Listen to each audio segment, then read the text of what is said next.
Portray an image of a pilot in your mind. Does it look like this? A male in pilot uniform, neat suit with stripes on shoulders, and a captain's hat. You might be wondering why it looks like this. Well, this is the stereotype of a pilot. The early airline industry was populated by former military pilots, so the stereotyped image and hierarchy structure was strongly influenced by the military. Aviation also borrowed many cultures from maritime traditions. The captain's hat, gold buttons, and the double breast jackets were modeled on the uniforms of naval officers. Because of the military and naval influence, aviation is a male-dominated industry. Up until today, only 5% of pilots around the world are female. However, female pilots are just as powerful with the same authority and professionalism. Now, let's give the floor to our special guest, Ahana, who will do some further explanation.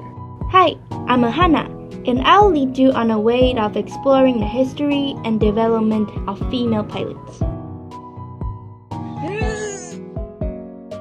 Before World War I, women were neglected and ignored in society, not to mention the aviation industry that was just starting to develop. Raymond de Laurage, a woman from France, is the first ever female pilot to get a pilot license in 1910. With the help and instruction of her aerospace builder friend, it sparked the beginning of the river's long history of females in aviation. During World War I, planes were used for eavesdropping and as an important resource of equipment in a war. France produced over 60,000 planes throughout the 4-year period of war, followed up by Great Britain over 50,000. With this huge amount of resources needed, along with serious casualty and men loss, it led to a long period of short staffing.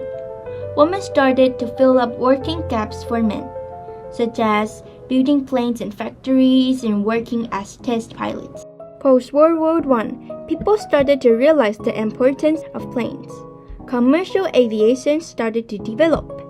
Airlines pioneers such as St. Petersburg, Tampa Airport Line, and DELAG. They provide international flights for nobles, offering more comfort traveling around the world. At the same time, the first ever female aviation club, the 1909, was founded. As a platform for all female pilots, membership was open to all women who were licensed pilots. This club is, in fact, still active currently, with over 7,000 members. They promote aviation through education and scholarships, and are one of the pioneer organizations. Compared to World War I, World War II also used fighter planes for air combat. The United States used over 300,000 planes throughout the war, leading the aviation industry to a serious pilot shortage.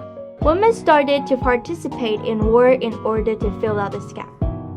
The U.S. Army started a civilian organization, Women Air Force Service Pilots, that cooperated with an army, giving women a chance to fly planes and dedicate themselves to the war.